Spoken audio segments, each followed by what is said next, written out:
Hi guys, welcome to the channel. In today's video, I'm going to show you how you can unrestrict someone on Messenger. So before getting into this video, must subscribe to our YouTube channel and click on the bell icon. So the first step you simply need to do is to open Messenger. So let's suppose I want to unrestrict this. So you simply need to select this person, click on this icon, scroll down, and in the bottom you simply need to click on restrict.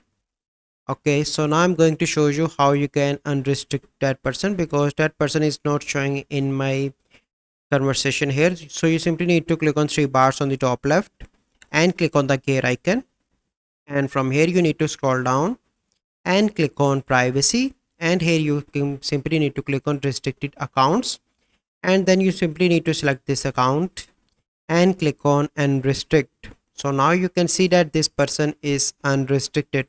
So this is the complete process how you can unrestrict anyone from Messenger.